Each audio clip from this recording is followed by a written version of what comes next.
Hello, company, and welcome to Show People, the podcast that shines a spotlight on the UK performing arts industry and those dedicated to their craft, covering the latest news and issues, what to see and do, showcasing theatrical talent, and always trying to inform, educate, and entertain.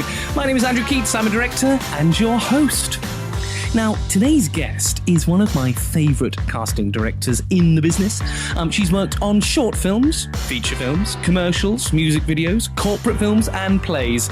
She regularly works with theatres such as Theatre 503, the Park Theatre and Southwark Playhouse, and many other exciting theatrical workhouses. Please welcome casting director extraordinare, Annie Rowe! Hello! Welcome to the show! Annie and I will be discussing on today's Soapbox, we'll be discussing what is it that a casting director actually does. I'll be getting my theatrical tips out of things to do this April 2018. And on the platform, we have music from Country Dream, a new musical by Sara, Eker and Giles Fernando. And I'll be interviewing Annie Rowe all about her life, career, and setting her some infamous Show People challenges too. You're listening to the Show People podcast with Andrew Keates and Annie Rowe.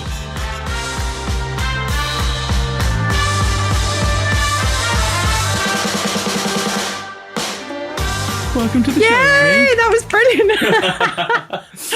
And I managed to fit all, as again, how I fit these thousands of people in to applaud My in God, this class. why don't you do voiceovers? I don't know. Maybe you should... I thought that was brilliant. Well, I know where to go when I need one next. If you need a voiceover, listeners, I am available. Very, very, very cheap. So what have you been up to? Because you've got some news you were just telling me about. Oh, yes. Show. Today, I was thinking on the way here, I was like, this is very timely because I cast a show. We actually did it quite a while ago, but it's announced today. So I haven't been able to talk about it until today. So it's perfect.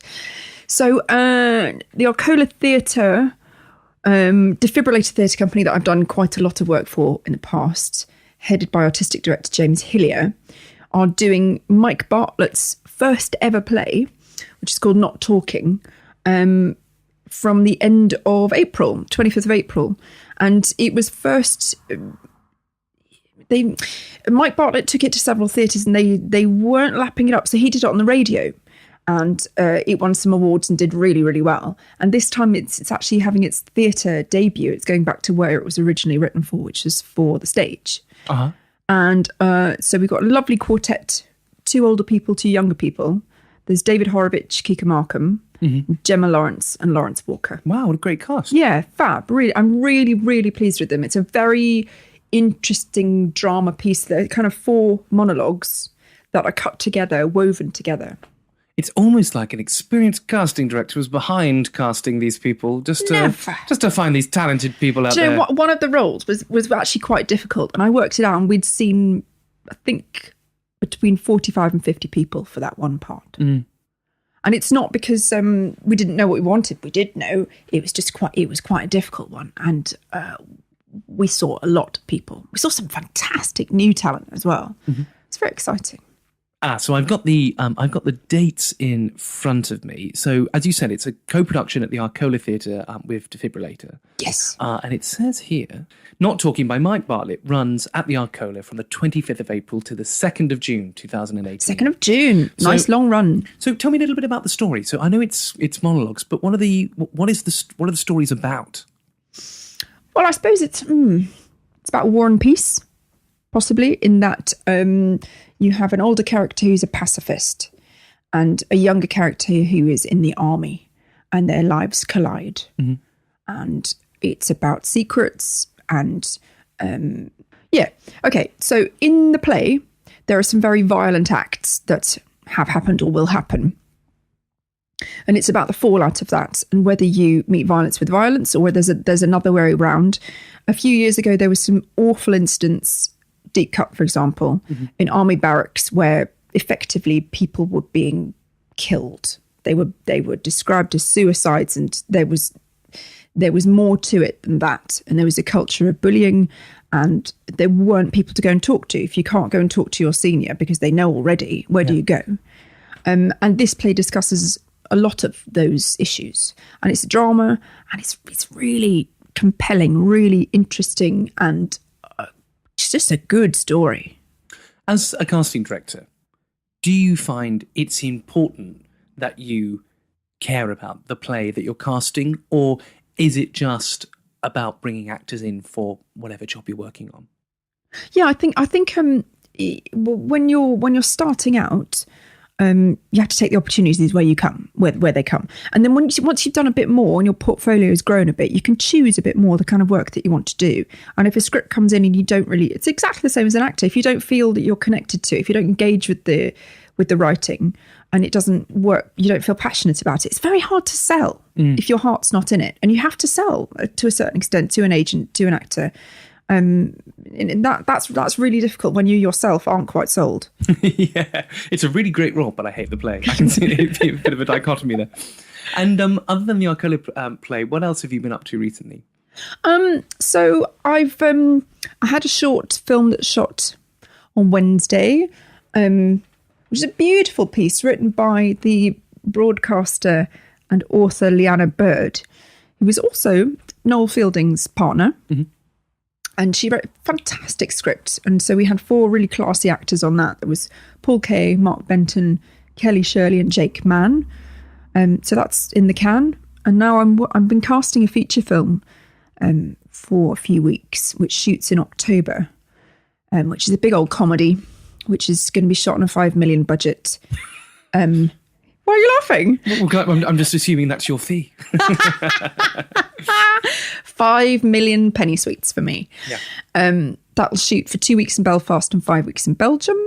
And that's a crazy, brilliant comedy, which I'm lining up a really lovely cast for, which obviously I can't announce now. No. But you'll see it on IMDb. And there's a slate of other feature films coming, which I think I hadn't really consciously done this, but I worked out that I've cast like 30 short films now. It's time to move into features. And people have started knocking on the door and saying, right, come on then. Do you want to read this script and have a chat about it? Well, speaking about the many things you have, I have a copy of your CV here that you sent me. 13 pages, Annie Rowe. 13 pages. I mean, I'm being really good at the moment, just trying to save the planet and being worried about plastic. And then, with your CV, I might as well just buy a ream of paper and plonk that on the desk. But more fool you. That does sound ridiculous, I'm sorry. More fool you, because I'm now going to challenge you to a Show People podcast challenge. Now, I'm not going to get you to remember every credit. No. Because you'll die. I have no idea. Yes. But I'm going to let you choose a category. You can either have short film, feature film. Oh, that's too short at the moment, so you can't do that one. You can have commercials. You can have corporate films. I'm sure you're going to want to do corporate films. Everybody here wants to know about From the Flames that you did, or Digital Workplace. Or you can do plays. Oh, go on. Let's do plays. Let's do plays. I'm glad you said plays. Right, so I'm literally putting 1, 2, 3, 4, 5, 6, 7 pages of CV in the bin at the moment. Okay. Just to the side. I would like to know...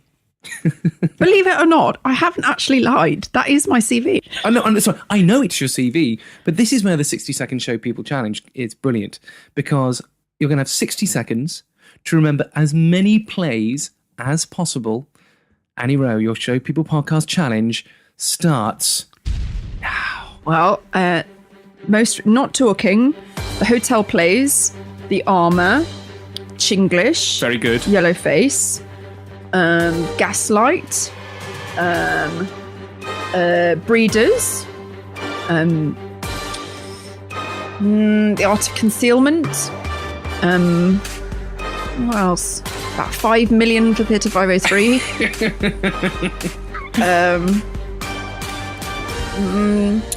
Show you did with Daniel Evans, Last Workshop. This Is My Family. Something with Edward Dick. Gaslight. James Hillier. Oh, lots. If I point to these, they are my... Eyes. And they're not brown, they're... You did a play called Green Eyes. You obviously really loved that one. Yes. Yes. Jonathan Humphreys. Yes. Amy Draper. Oh, yes. Usagi Yojimbo. I mean, there are... Just to go through... I can't. You did Not talking at the Arcola. Late Company, Chinglish with a very, very good director. Affection, Fathers and Prophets, The Cocktail Party, Heartbreak Hotel, White and Red, The Armour, The Father, Burning Cards, Breeders, The Circus, 4 Days in Hong Kong, Lottie's War, White and Red, Featherboy, Land of Our Fathers, This Is My Family, Monsters, Murder of Crows, Yellowface, Gaslight, Green Eyes, The Pink Bedroom, Sunburst, Next Page, R. Ajax, The Love Girl and the Innocent, Sex Cells, The School for Scandal, Yellowface, again, but the Park Theatre and the National Theatre production, The Duke in the Darkness, A Thousand Miles of History, The Seagull, Sunburst, Green Eyes again, The Travelling Companion, Bee Detective, Meat, Skanky Miniaturists, Man in the Middle, The Art of Concealment, Fit and Proper People, The Swallowing Dark, Mr. Happiness, The Water Engine, Wife to James Wellen, Sold the Consultant, The Biting Point, Alice Through the Looking Glass, The Charming Men, Breed, Epic, Wild Horses, Porn the Musical, This Much Is True, Manor House, The Tin Horizon, Around the World in 80 Days, and your very first play at Trafalgar Studios 2 was... Public Property. That was a great play. And that doesn't even include as a casting consultant on plays as well. All sorts of stuff. So pretty amazing. Amazing.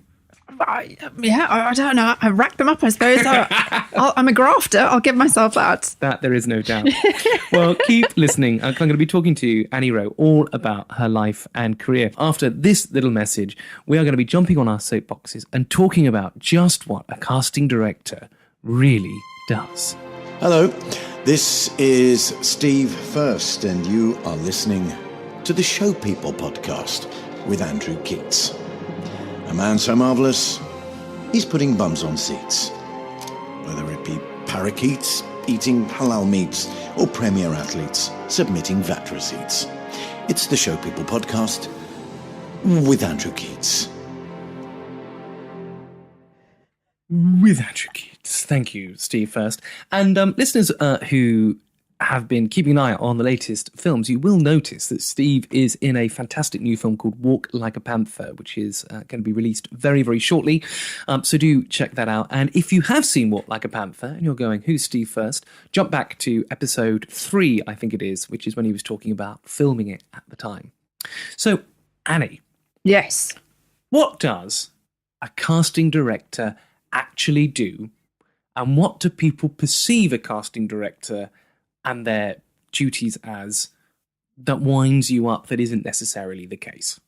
Okay, so I think the casting director, it feels like a relatively new job.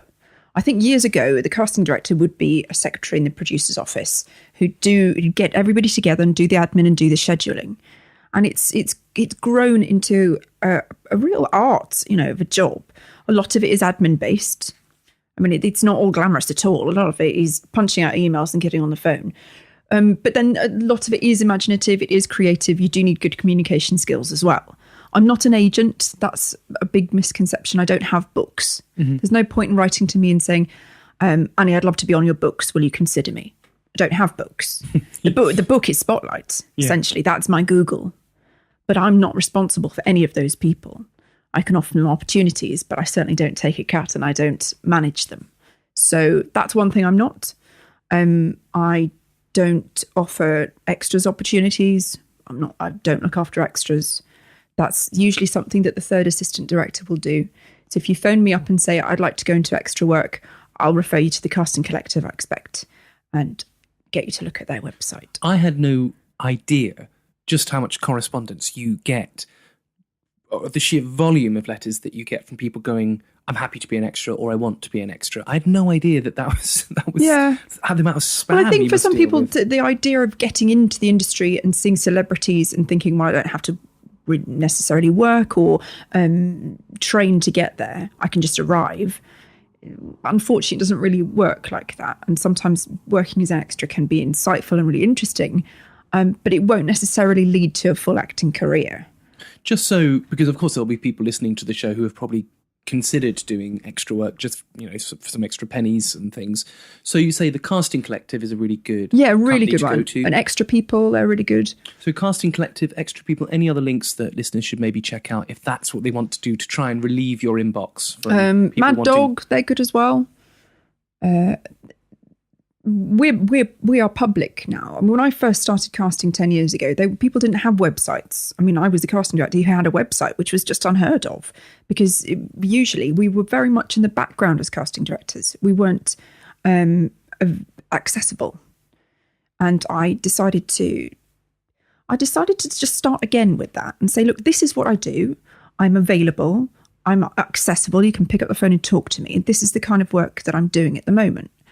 And because of that, you've opened the doors then, and people will knock on those doors and write to you and phone you and send you stuff. And far more casting directors now, you can actually access them, whereas before you wouldn't have those facilities. Do you get the same thing I get, which I do think might come down to information that's given at drama school, which for my taste, is incorrect, where actors are told, write to these people. And that, as a general idea, is right. If I'm doing something, say Chinglish, we've joked about it a little bit, but Annie cast David Henry Wong's Chinglish, which I directed. Yay! It was an amazing, wonderful, wonderful, wonderful play. And indeed, just a fabulous cast, thanks to Annie. Now, if I was doing Chinglish and I was looking for British East Asian artists, it would probably make a lot of sense if someone was a British East Asian artist to write to me, write to you, as you were the casting director on it, but if someone had my details and go, hey, Andrew, I know you're doing Chinglish. I saw Yellowface. I love M. Butterfly by David Henry Wong. This is a play. There's a character I'm absolutely right for. Will you see me?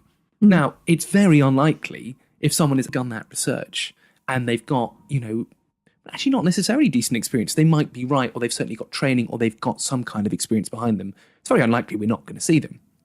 But do you get these emails, which are the bane of my life and the bane of my internet provider's life, which is, dear, as I said to you before, dear Tom Sutherland. No, I'm not. Is that your alias? I'm not Tom Sutherland. That's a very fine director that is not me, so delete. Or dear whom it may concern. Yeah. Delete.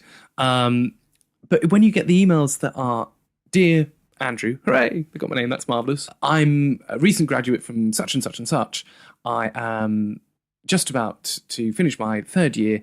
Please find my CV and headshot for consideration. Mm-hmm. What do I do with that?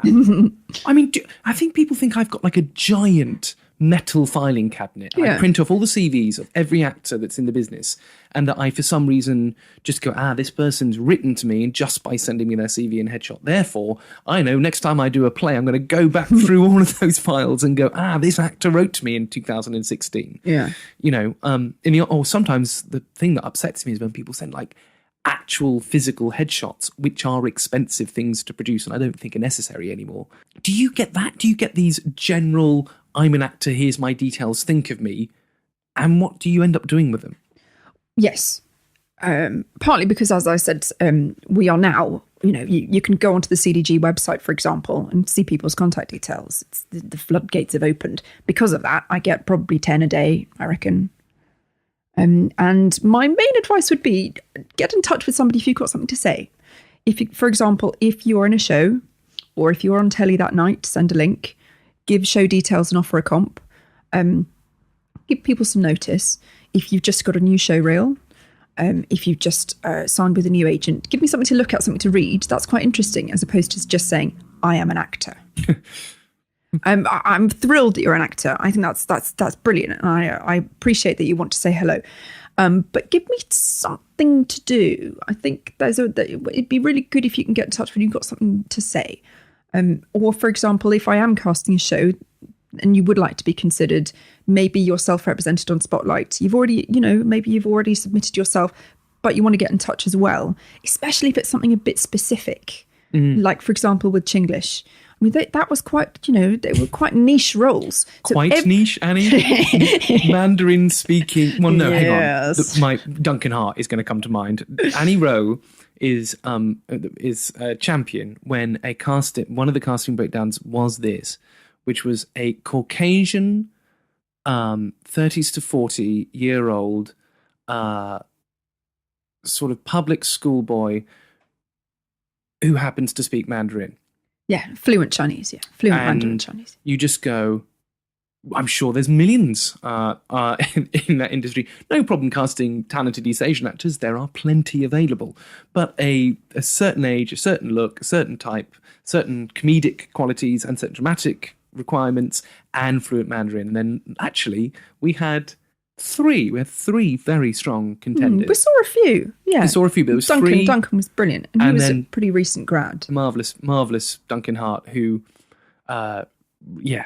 basically walked in and said, I think this play was written for me. Yeah, he was fantastic. But you found him, and I mean, that's an example, though, of discovering... But I'm pretty sure he was another one who wrote me a direct letter and said, I've seen that you're casting this. Please, can you consider me? And that direct approach worked. It worked really well. But I would recommend that you do that if the part is fairly specific. If it's a really general one, I mean, just maybe stick to Spotlight for that.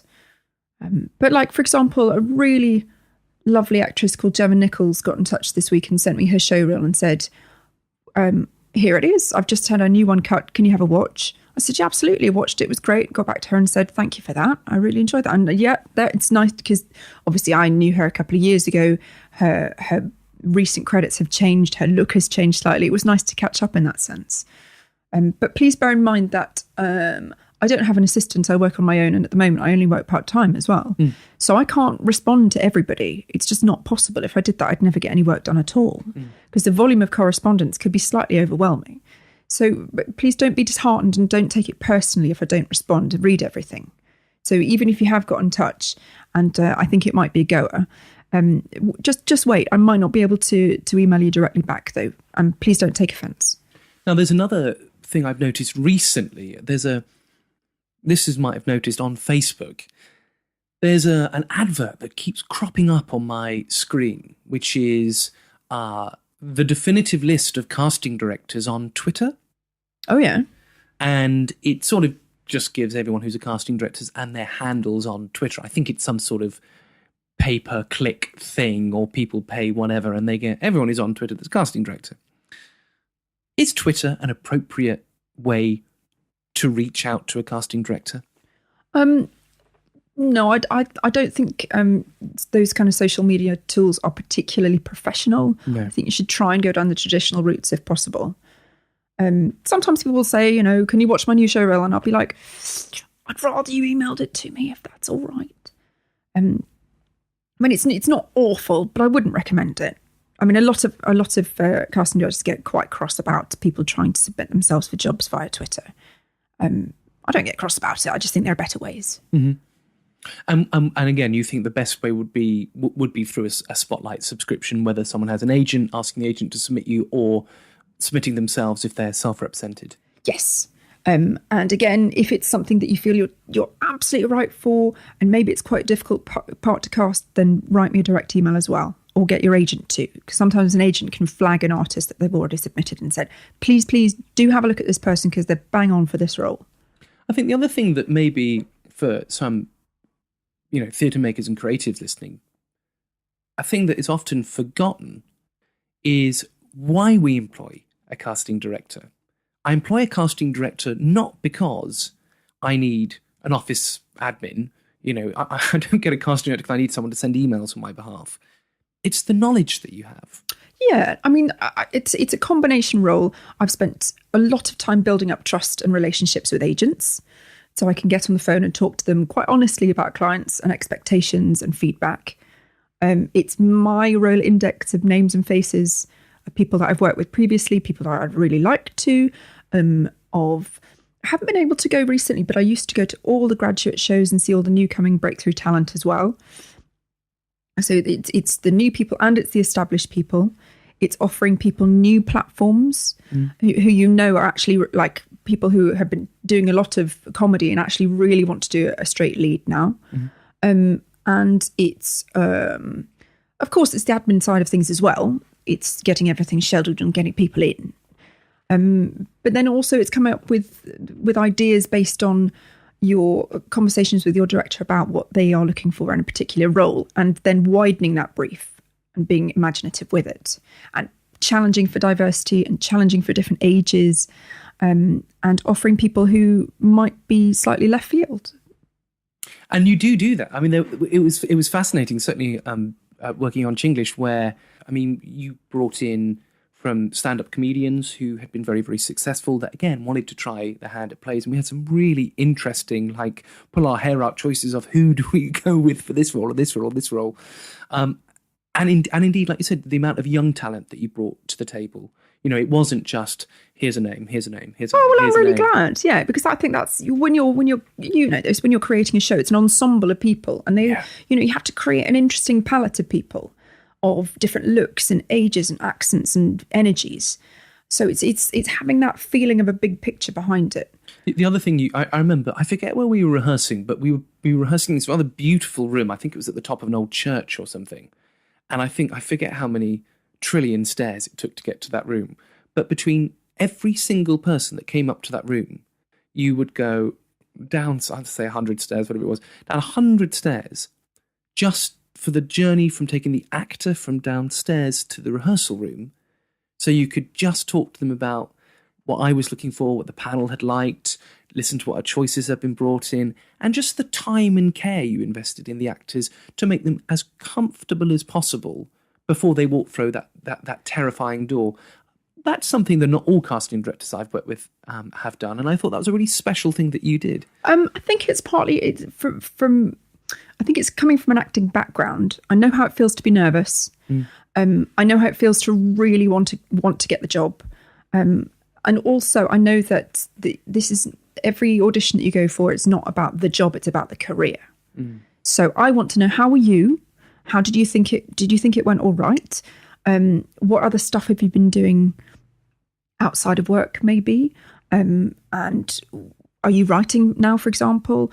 And if this show's not going to work, what can I do next? How can I get you back in the room if you're somebody that I love?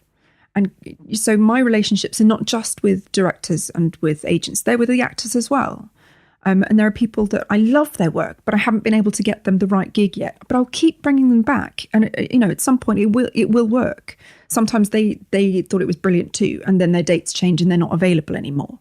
But that nurturing part of it, I see the actors as being artists who are constantly growing. Sometimes they need feedback from me. If they're not prepared, I have to kick their ass. That's my job, you know, because it makes me look bad. It makes them look bad, and I know they can do better. But the relationship side of the role, I think, is really important. And I love actors. I think actors are wonderful. I know some people in the industry, I'm like, why do you do this if you don't really like the people? I think actors are wonderful, and they do a really, really difficult job. They have to make themselves so vulnerable with discipline, with empathy, with compassion, with skill. And I think that needs appreciation. I sometimes wish, and indeed I know some casting directors will take actors, you know, just to be a runner, for example. And I say by just to be a runner, often the experience they gather just by seeing the change in an artist from when they walk through the door, which I've spoken about quite a lot. But I wish sometimes everyone could see the excitement in the audition room before an actor walks in, when you're going through the CV and you notice a few theatres you really like, they've worked with a few directors that you think, that's great. You know, the image is good, the training is good, whatever. And I wish sometimes people could see how excited and enthusiastic we are about an actor before they've come in. And almost from the moment some people have been from when they've arrived, just the level of, oh, you haven't prepared that. Oh, that's disappointing.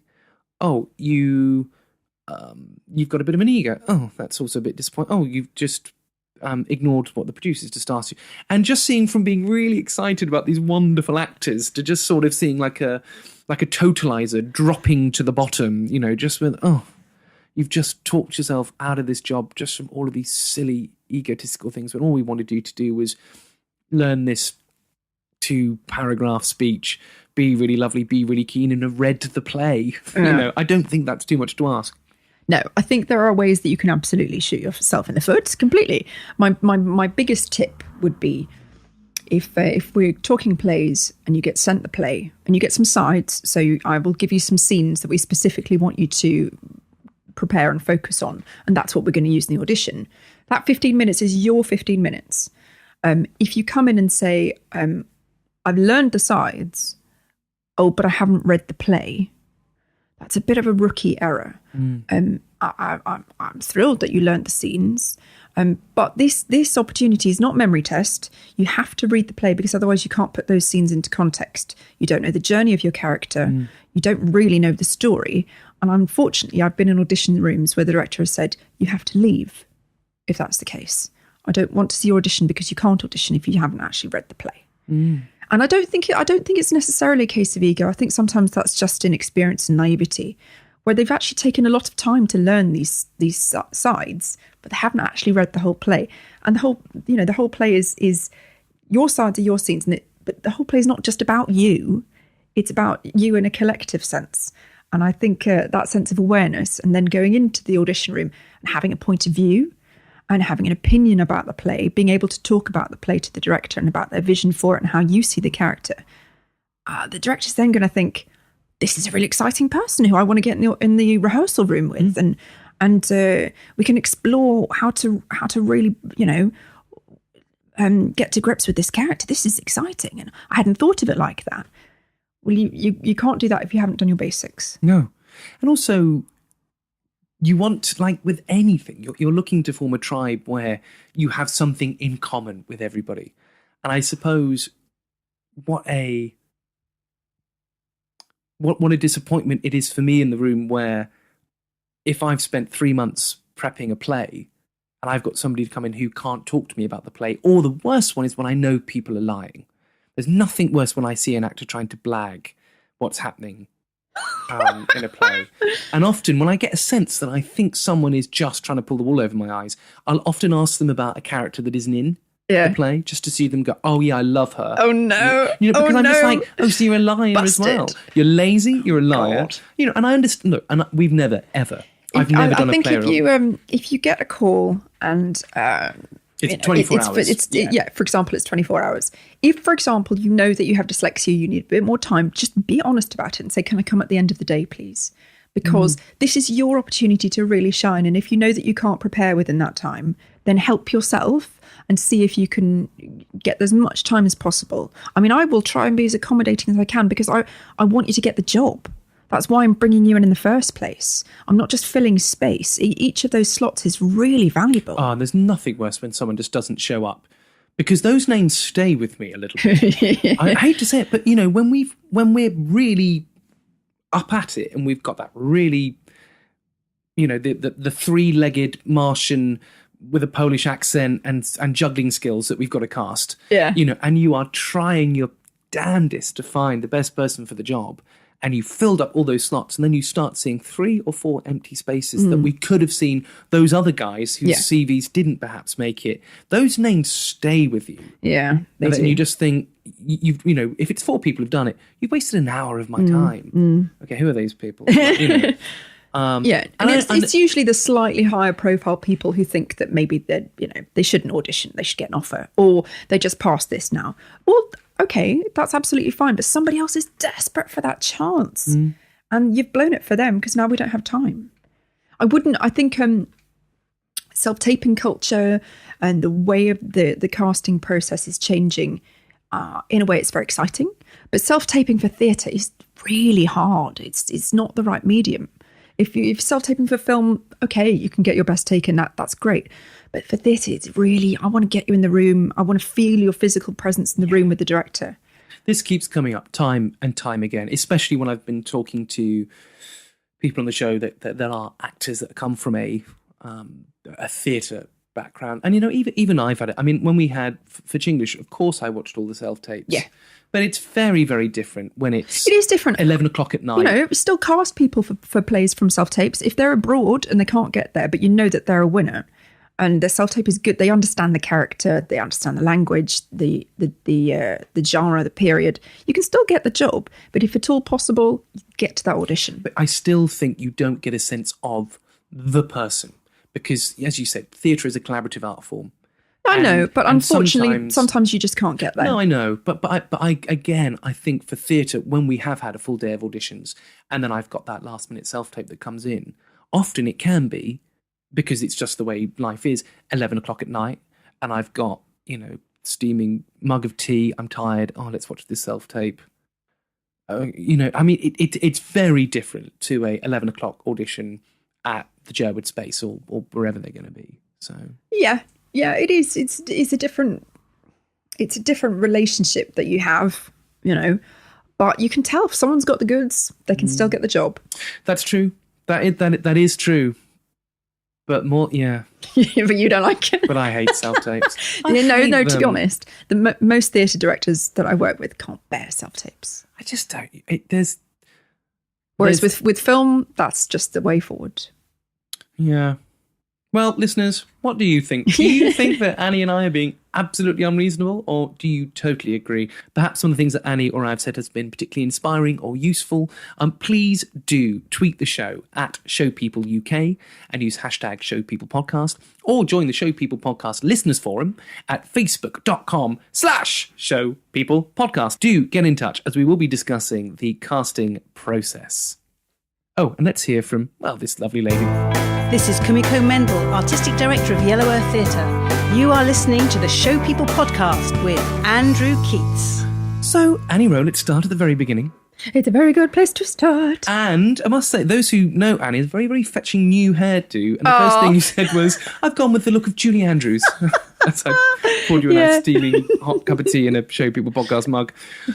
So where did you grow up? Where did you come from? So I'm from Chiswick in West London.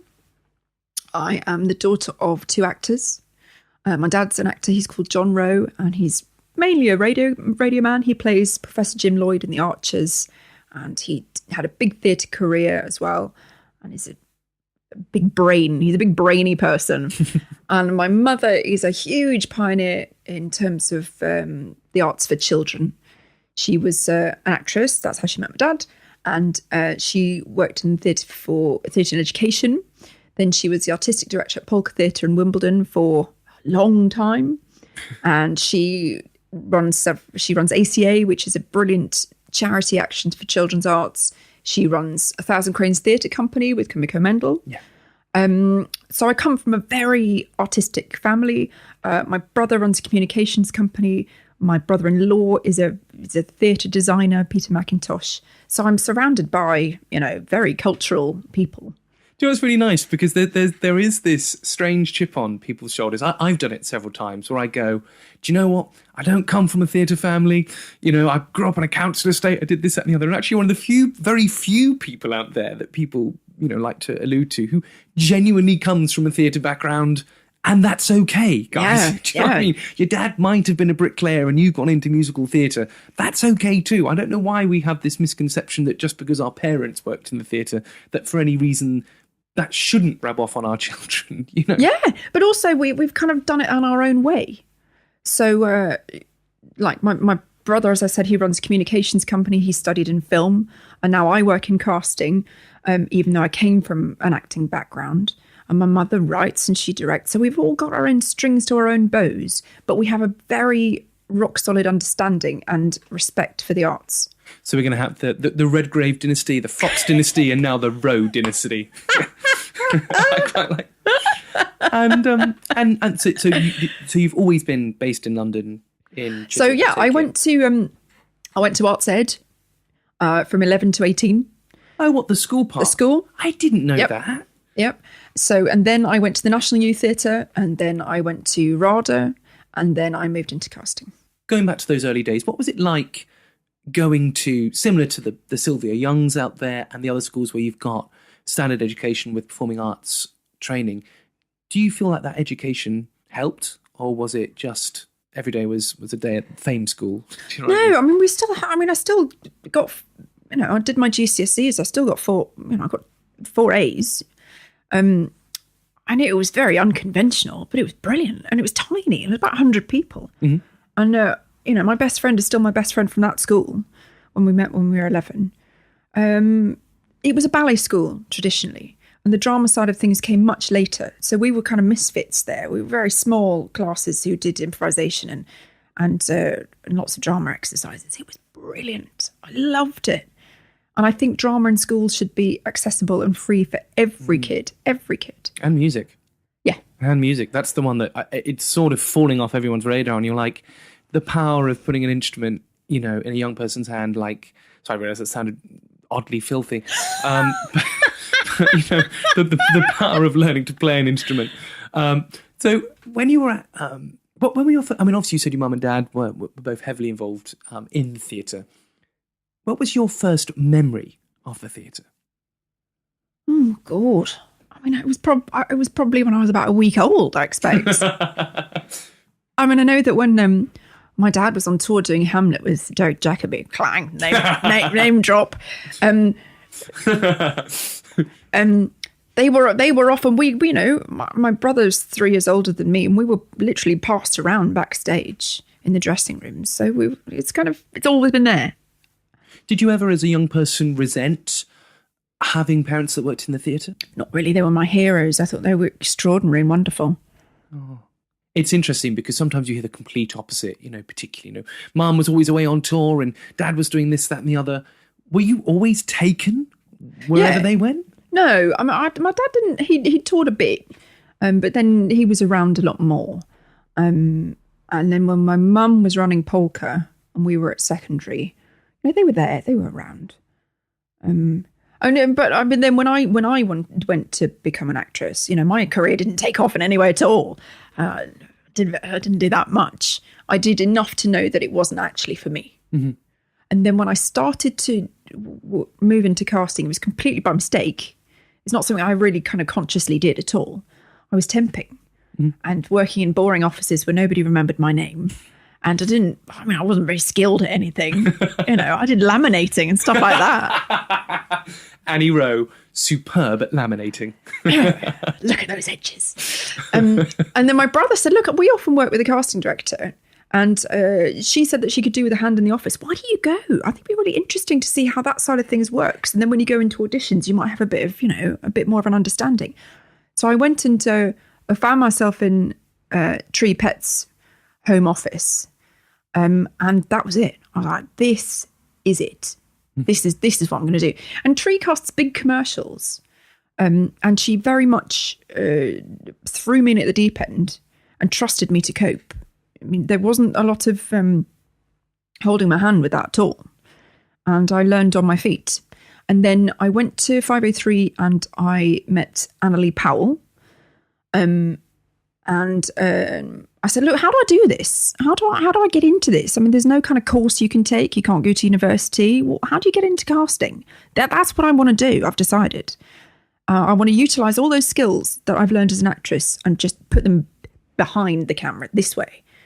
And she said, well, I think I'm going to go to the BBC. My job at Theatre 503 will probably be going if you'd be interested. Wow.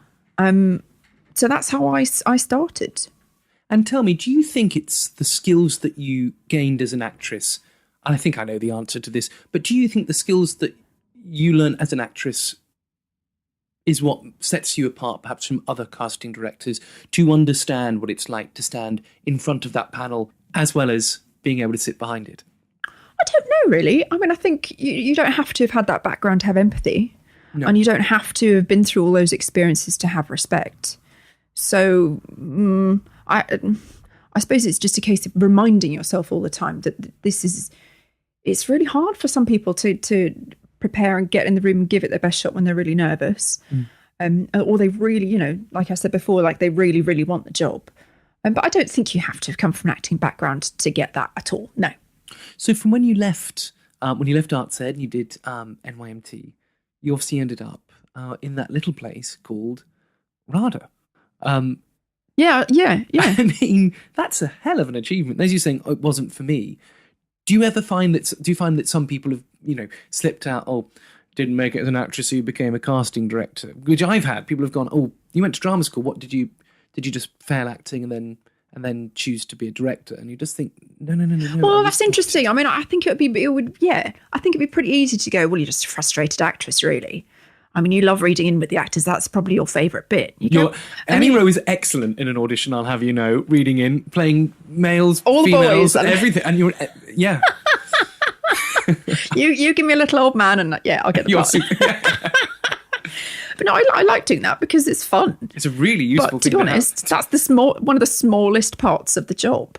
And, if you're a frustrated actress, you can't do all the Excel spreadsheets. You can't do all the admin. You can't do all the phone calls because that's the nuts and bolts of the job. There's a lot more to it than, you're being a failed actress. How long were you at RADA for? I did 3 years. And what were the lessons that you've taken away from that higher education training? In what sense? What do you mean? As in, what were the things that you took away from RADA that are skills that you hang on to today? God, I don't know. I was drunk most of the time. I don't know. I mean, it was a really, really good, broad theatre history education. You did a bit of everything, which was fantastic, and stagecraft and stage fighting. We didn't do very much telly. It would have been good to have a much longer introduction to television. But yeah, it was hugely informative. I didn't go to university, which I regret now. I wish I'd been, just to further my brain a bit. But no, I mean, RADA's an extraordinary place. And the way that we train our actors is changing, which is good. For anybody that does have an interest in the various roles that are out there, either theatre administration or casting or becoming an agent, what would you, from your experience, what would you suggest as a starting point and what process to go through to, create a job like your own? Oh, it's a really difficult one. With things like stage management, you can go to drama school and train for that. With agenting, you can't. You have to go in and intern. You have to learn right from the bottom. And this is where, people say, it's only for rich families, because a lot of the time internships used to be unpaid. And now that I think they have to be paid, you have to earn the national minimum wage so that, there is some diversity in the industry there, and that people can have the opportunities that they richly deserve, regardless of their economic background. And equally with casting, you just have to write in. There are always vacancies on the CDG website with people looking for extra staff. Go and do a few days with an extras company. For anyone listening, CDG is the Casting Directors Guild, just in case anyone isn't aware. Sorry. Of that. There's another one. There's another one called the Casting Directors Association as well. Mm-hmm. And they're a newer body, which are mainly commercials focused, but they do a bit of everything as well. So there are 2 foundations that people can look at if they would like to explore casting. You need to start on the floor. And then you quickly move up, once you've learned some skills, answering the phone and doing availability checks and getting some of the technical language, you can move really fast. Well, we're going to continue to talk to Annie about what life was like beginning her career as a casting director. But before we do that, I'm going to get my tips out. Saucy. That's right, here are my theatrical tips for April 2018. Strictly Ballroom, the musical. Based on the original Australian musical created by Baz Luhrmann and Catherine Martin, with a book by Baz Luhrmann and Craig Pearce. Enter the intoxicating world of Strictly Ballroom, the musical, a spirited place of hot-blooded passion, hard-won dreams, and vibrant self-expression. Based on Baz Luhrmann's legendary movie, Strictly Ballroom, a 30-strong cast creates a wondrous world of brilliant songs and astonishing moves to truly affirm that love is in the air. It previews from the 29th of March to the 23rd of April 2018 and runs from the 24th of April to the 21st of July 2018 at the Piccadilly Theatre. Visit strictlyballroomthemusical.com. Pressure by David Haig. June 1944, one man's decision is about to change the course of history. An intense real-life thriller centred around the most important weather forecast in the history of warfare. Scottish meteorologist Group Captain James Stagg is ordered to Southwark House, Portsmouth, to advise General Eisenhower on when to give the order to send thousands of waiting troops across the Channel in Operation Overlord in what was the most volatile June in the British Isles for over 100 years. The future of Britain, Europe and our relationship with our greatest ally, the United States, rested on the shoulders of one reluctant Scotsman. Plays at the Park Theatre from the 28th of March to the 28th of April 2018. Visit parktheatre.co.uk. I Wish That My Life Were Like a Musical. A musical review by Alexander Beaumonge that sets out to present everything you could possibly want to know about being a musical theatre performer. This sparkling new musical review comedically covers the journey from eager drama school graduate right through to bratish diva, or past it chorus member, or bitter has-been, or never was. Along the way, you will be privy to anecdotes, revelations and confessions in song that lift the lid on awful auditions, debilitating dance routines, mid-performance mishaps and backstage backstabbing. starring show people previous guest Liam Tamney, plus Susie Mathers, Oliver Saville and Diana Vickers. Plays at the Crazy Cocks at Brasserie Zadel from the 9th to the 17th of April. Visit www.brasseриezadel.com. Hi, I'm Alex from Theataccounts. We are a friendly team of accountants who work with clients in the entertainment industry, and it's our mission to make tax simple. We offer a no jargon, simple approach with no hidden fees. It's nearly the new tax year, which means it's time to start getting organised. There really is no need to leave your tax return until January. We also have some super exciting news coming soon that will make keeping receipts a thing of the past. No more carrying bags of receipts around with you. So, there is no better time to get in touch with us than now. If you'd like a free chat with us to see if we can help, or if you just want to join us as a client, you can contact us via our website, which is www.theataccounts.co.uk, and you can also follow us on Twitter @Theataccounts. If you are a new client to us, we will give you a discount off your first year's fee. Just quote the Show People podcast. Do get in touch with Alex and the team at Theataccounts and say the Show People podcast sent you, because not only will you get a free consultation and probably save a ton of money off your next tax return, you'll also get 50 quid off your first year's fee. So go and find out. Go Theataccounts. This is Liam Tamney, and you're listening to the Show People podcast with Andrew Keates. I see you shiver with anticipation. Annie, what was your first job as a casting director? My first play that I cast as a like just me was a play called The Tin Horizon by Orlando Wells, who's also an actor, directed by Phoebe Barron for Theatre 503. I didn't know what I was doing. Let's just be very clear about that. Yeah.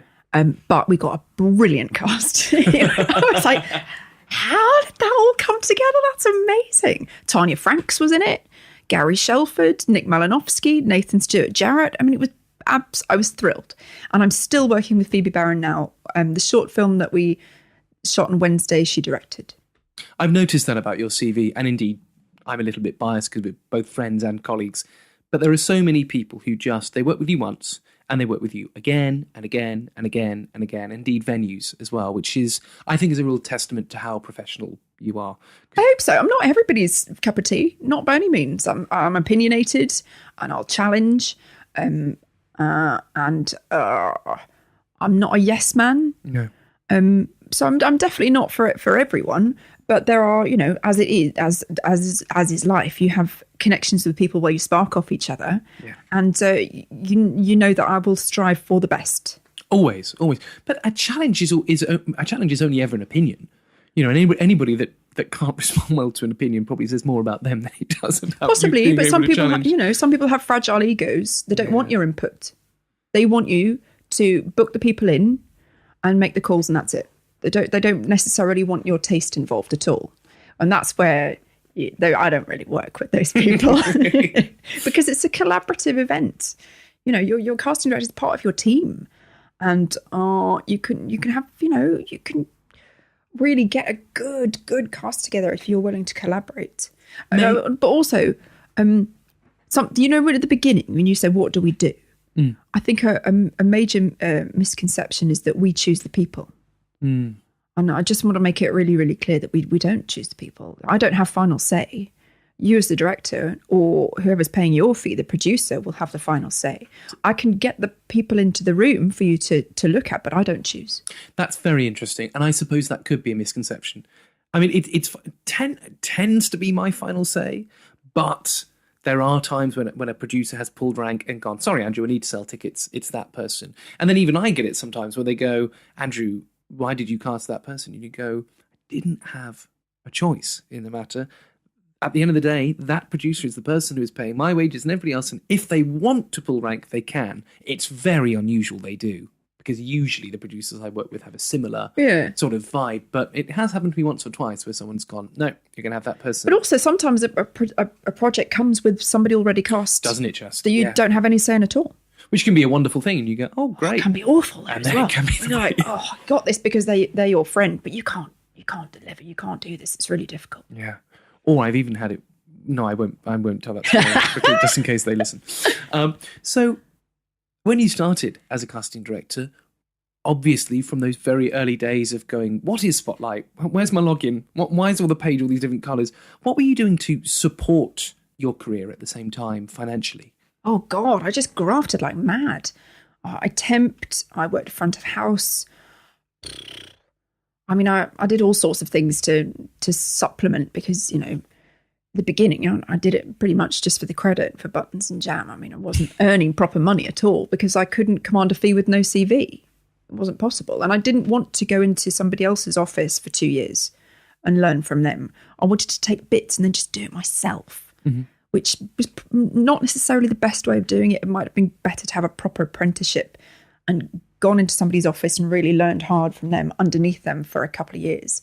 But I had too much energy and ambition. I just couldn't sit still. And when did you finally decide acting is not for me? What was that project where you went, this isn't for me, and why wasn't it for you? I think it was probably, it wasn't the acting job. I think it was doing a casting job and going, yes, I found it. I found my thing, which I think some people go through their whole lives and they don't find. But I found something that to me, I thought, I can do this and I can do it forever. And it's not about what I look like. It's not about what I sound like. I'm not the focus of attention, which I would have been as an actor. It's about creating the best platforms, the best opportunities for those people. And what have been some of the more trickier jobs? Obviously, when we start out, we get all sorts of great jobs, and we also get some trickier jobs. Casting certain corporate films where the fees for the actors weren't brilliant, I'd get some people in and literally just asking them to walk and talk at the same time was too much of a challenge. And they just didn't have the level of skill that required. So we sat with our heads in our hands, trying really hard to encourage people to get a good performance out of them. But they weren't, it was never going to happen. And some of those were pretty sticky, especially when people would lie about what they were good at. Like, we needed people who could do some sort of gymnastics tricks, some sort of athletic. I mean, they couldn't do anything. They do about a star jump, But when it comes to people lying on their CVs, like you can play an instrument up to grade 8. Come in, bring your instrument, play for us. That's absolutely terrible. Yeah. I was grade 8 when I was 4. And what do you think was what was the first job when you sort of become more established where you felt you were really on the map? What was that defining? I don't think I'll ever feel like I'm on the map. Really? No. I'm one of those who will always feel like I've got a long way to go. I don't think I'll ever think I've kind of arrived. No way. When I look at my peers, I've still got so much to do. But is that only because of the great West End accolade of all you need to have done 5 West End shows or whatever? Is it because of that rather than because you've been involved in so many? I don't know. I think that's probably just pieces. More to do with me and my level of crazy. Like, I'll get there maybe at some point, but I've got a long way to go. What's been some of your favourite plays that you've cast? Oh God, I mean, I think the East Asian projects have been really special, just because, I mean, that's a community within our industry that have been marginalised and not really given brilliant opportunities. So to give them some fantastic scripts was really special, I thought. So Usagi Yojimbo and Chinglish and Yellowface, they were pretty special. And of course your mother's involvement in 1,000 Cranes, which is... Yeah, I mean, that's nothing to do with me, but her work is fantastic, yeah. Do you think that influenced why you were such a champion for the East Asian community for those plays? Was that from being involved and your mother's work? Yeah, I don't think it was massively conscious, but yes, I think it would have done. Yeah. And also the play is bloody brilliant, yeah. Which certainly helps. Yeah. David Henry Wong, he's all right. Yeah, he's not bad. That Pulitzer-nominated playwright. What does he know? Obviously, you are a rather wonderful mum. Oh, yeah. So... thank you very much. When did your lovely daughter arrive in your life, and how did that affect your career? So my daughter Mariella is now 2.5, and I'm a single parent working from home. So actually the freelance stuff has been brilliant because I can work from home around her, And I can work it, if I need to catch up on my admin stuff, I can do when she's asleep and working crazy hours. And I took 10 months out for maternity and then went back part-time. It's been nice because I've really concentrated on what projects I take on next, rather than taking on everything. I'm really selective about what I'm doing.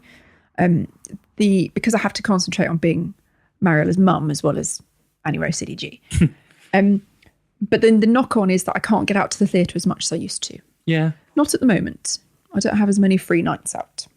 I suppose, yes, working with you, there was never anything to do with the casting process where you were ever unavailable. I mean, there was a couple of times I'd phone you and just say, I really want to can you call in this actor? And I might hear a gurgling in the background going, I'm just feeding one at the moment, but that's fine, actually, I'll get it sorted for you.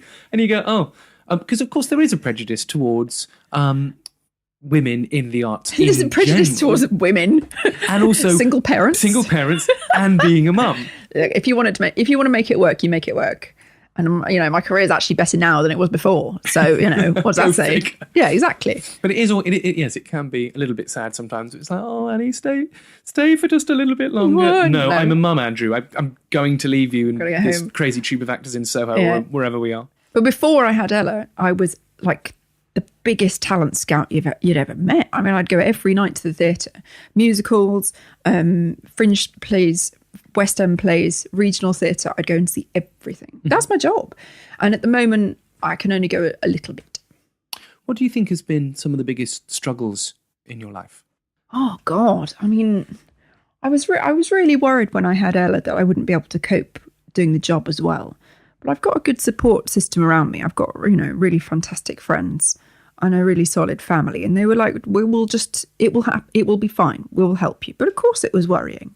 I think anybody who's come from a single parent family or anybody who is a single parent knows that it's a really difficult job in itself, let alone having the pressures of trying to maintain a career without seeing it fizzle out once you put so much passion and work into it. And it's going to be fine. I've got faith and I've got really good projects on the go. So positive.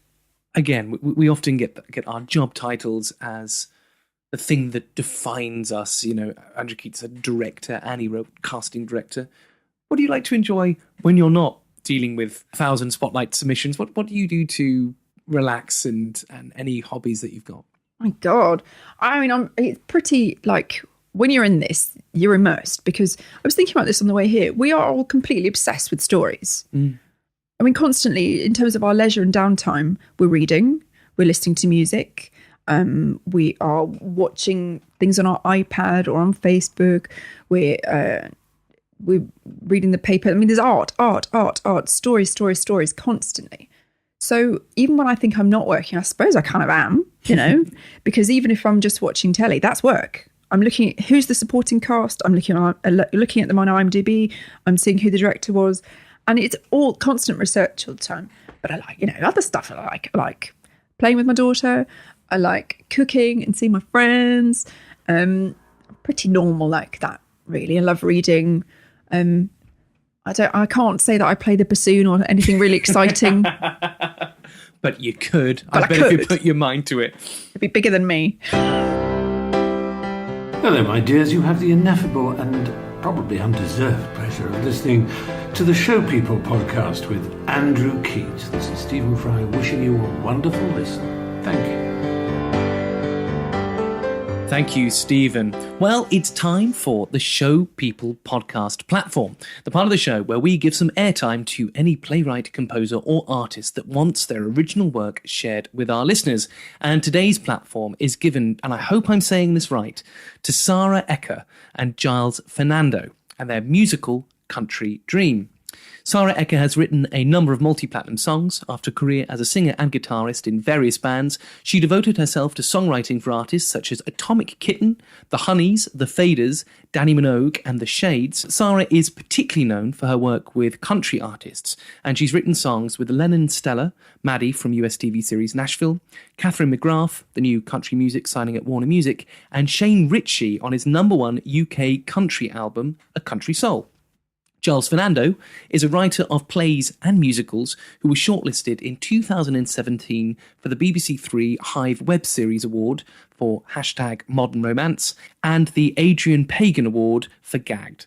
Country Dream is his third musical project, which is the song we're going to hear very shortly, with co-creator Sara Eker. He was writer on Attachment at the Oxford Playhouse in 2016, and his play, Like Father, Like Son, won the High Tide Ideas Tap Bootcamp competition in 2015.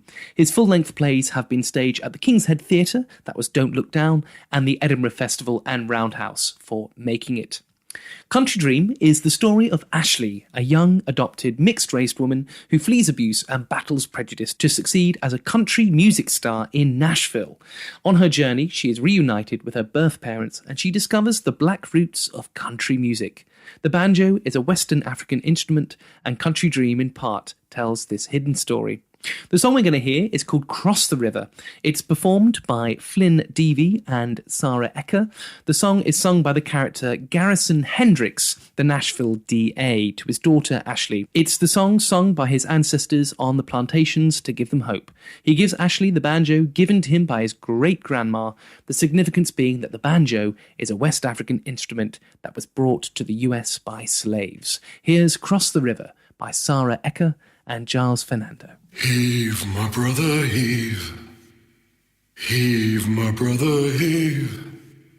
One day, someday, one day we're gonna be free.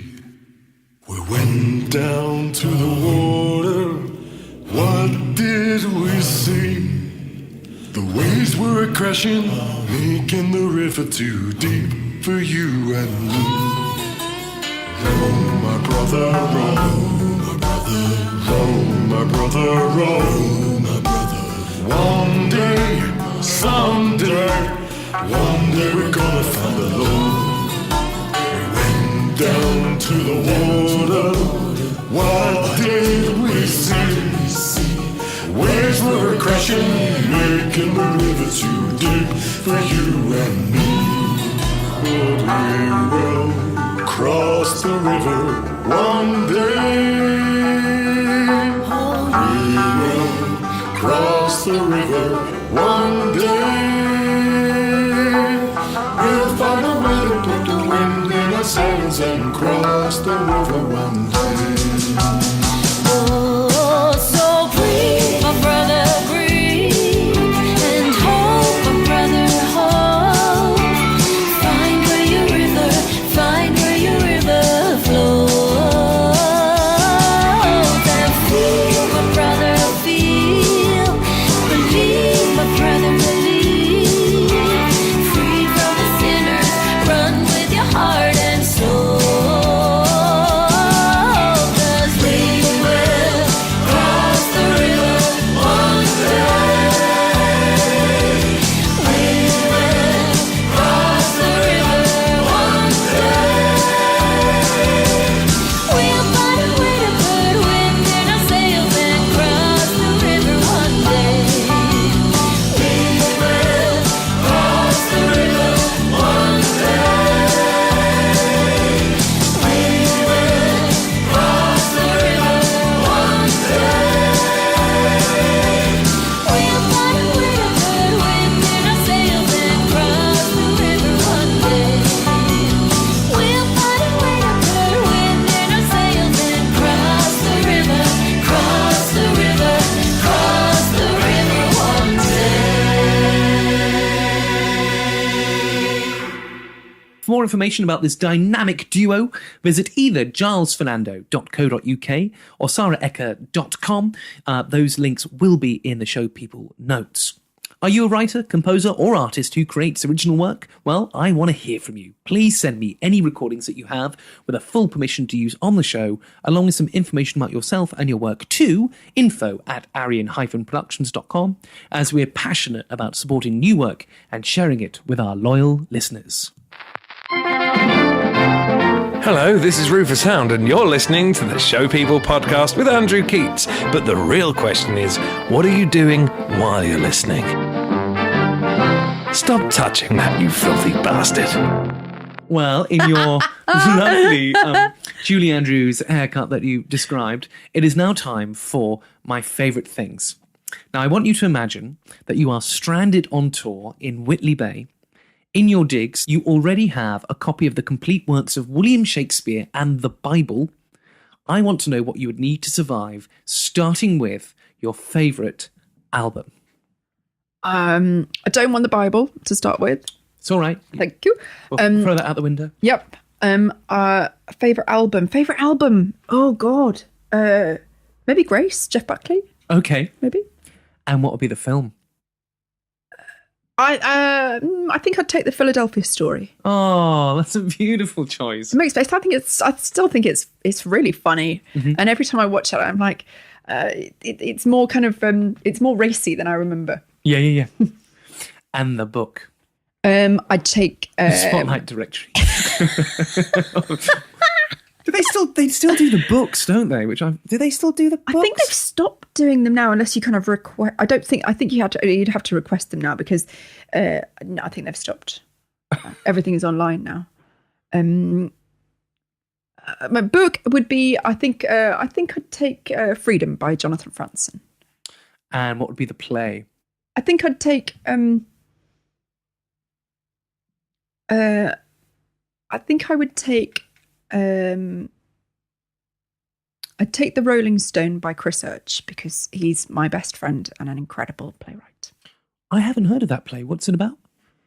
There's a newspaper in Uganda called the Rolling Stone, which was used as a vehicle for outing gay men, and then violence would erupt, and they'd basically be forced out of their homes. And his play explores those themes around a family. It's absolutely stunning. It was on at Manchester Royal Exchange and then the Orange Tree. Oh, I wish I'd seen it. It's absolutely brilliant. When was the last production? Was it quite a while back? No, it was a couple of years ago. Oh, no. New play, yeah. So I can't put it on and I can't see it when I'm now just doubly I'm sure you could put it on. I'm sure you could put it on. But it's but Chris is an extraordinary talent, and he has a very strong voice. Oh, I'll have to read some of his work. Please send me Really some. good, yeah. And what would be the musical? The musical? Let me think. I think it would probably be Dreamgirls, because my brother and I did a car journey fairly recently, and we basically just didn't speak to each other at all. We just sang the entire CD all the way down the motorway, and it was so joyous. They would give me good memories. I never in my life have I sung along to a Dreamgirls song, ever, of course. Never.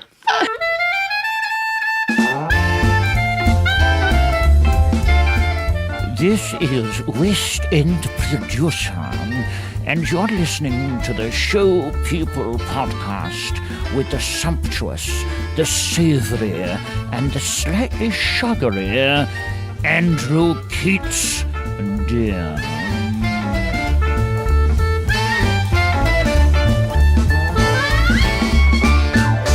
Well, it's time for everyone's favourite part of the show now. Do you ever find yourself having a funny 5 minutes about 4 o'clock in the afternoon? Daily, yeah. Well, we are going to play your final Show People podcast challenge. Okay. It's called Funny 5 Minutes. Annie Rowe, you must answer all of the questions I'm about to ask you as quickly as possible within 5 minutes. You are only allowed 3 passes, but remember to use them wisely, as during this time, I'm going to ask you some of the most obscure, random, and frankly outrageous questions that you've probably ever been asked before. Annie Rowe, let's play Funny 5 Minutes.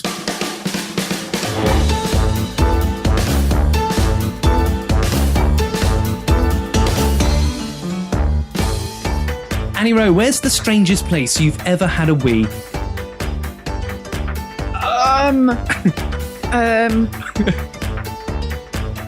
You're allowed 3 passes. Pass. What's your favourite theatre? Maybe the Donmar? Donmar. What is your favourite television show on right now? Holby City. Hobby City. Who would play you in a movie of your life? Olivia Colman. Who is the most famous person you've ever met? The Queen. The actual Queen? Yeah. Where? At RADA. Just popped in and did an improv class, did she? She came to work on her vowels. Oh, I see. Oh, terrible RP, that woman. Sweet or savoury? Savoury. What is your favourite season? Summer. Would you rather fight one horse-sized duck or 100 duck-sized horses? Duck-sized horses. 100 duck-sized horses. Yeah. Why that option? I just think it'll be funnier. A lot funnier. What's the most unusual thing you've ever had in your mouth? Oh God. Probably something baby related, like Poey nappies or. Delicious. Oh. What's the stupidest thing you've ever done? Is that a pass? Yeah. Who is the best Doctor Who? Tennant. David Tennant. Who is the most beautiful person you've ever kissed? Not as in snog, but like a kiss. Eilish Simmons is the most beautiful woman in the world. How do you like your eggs in the morning? Scrambled. Do you have a teddy bear? No. Is line dancing cool? Yeah. Sondheim or Andrew Lloyd Webber? Sondheim. Do you believe in aliens? No. Have you ever been arrested? No. What pizza would you normally order? Fiorentina. We're in a roll now. Would you ever like to swim with sharks? No. Who was your teenage crush? Oh. Lenny Kravitz, probably. If you had to have your last meal, what would it be? Macaroni cheese. Have you ever been abducted by aliens? No. No. If someone narrated your life, who would it be? Olivia Colman. Olivia Colman again. What is your worst habit? Lateness. If you were a superhero, what would your superpower be? The power to confuse people to death. You've got that in abundance. Do you have a favourite sport? Sleeping. Star Trek or Star Wars? Trek. Yes! Finally, someone agrees. What is your favourite Disney film? Dumbo. What is the most delicious thing you can cook? Don't laugh, but I make very good porridge. Of course you do. What is the best kids show? Hey Dougie. Do you believe in ghosts? Yeah. Have you ever seen a ghost? No. What are the best kind of pants? Calvin bikinis. Calvin bikinis. Well, there you go. If you want to get an Annie Rose good books, send her porridge and Calvin bikinis. God, that's appalling. What's the best thing you can cook? Porridge. Porridge. I mean, I'm never going to live that down with myself. I mean, if anyone from social services listening, I just want to say Annie Rose is a wonderful mother, and she can probably kid cook is more really well fed with porridge. Just endless. I always find the problem with porridge is getting it just right. Thank you. Sometimes it can be too cold. Sometimes it can be too hot. Sometimes bears fucking steal it. I mean, God. And it wasn't. It was Goldilocks. The amount of dinners I've made, and I say porridge. Porridge. Yeah. Wow. Well, I'm very sad to say that noise tells me that is all of the time that we have left. But firstly, before we go, an enormous thank you to Giles, Fernando and Sara Eker for sending in their work from Country Dream, the musical. Thank you to Theataccounts for supporting the show. And of course, are you ready, pre-recorded crowd? Go mad for the wonderful Miss Annie Rowe! Annie, how can people keep up to date with all that you're up to? I have a website. Please look on there. I keep my latest news of current CV stuff is on there. I'm on Twitter. You can follow along and I'll send news on there. If you're in something you want me to come, drop me a line.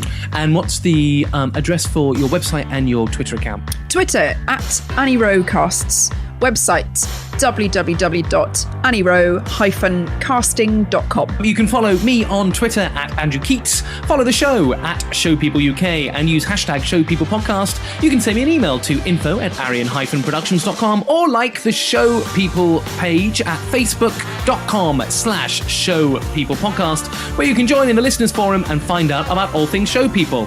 This podcast is produced by Arion Productions Limited, dedicated to giving opportunities to theatre makers. If you can support the work we do, please become a friend of Arion by making a donation and help fund this free podcast, as well as shows, masterclasses and more in 2018 by visiting www.arion-productions.com/support.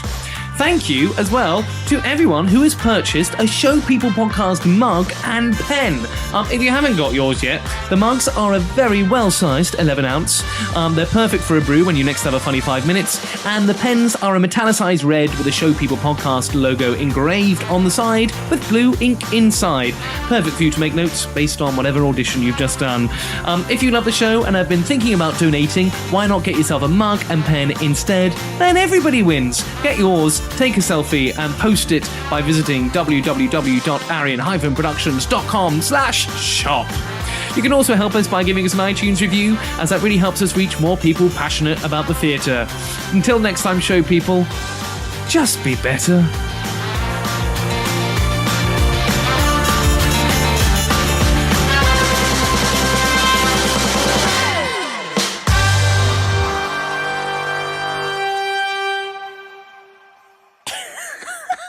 Saucy.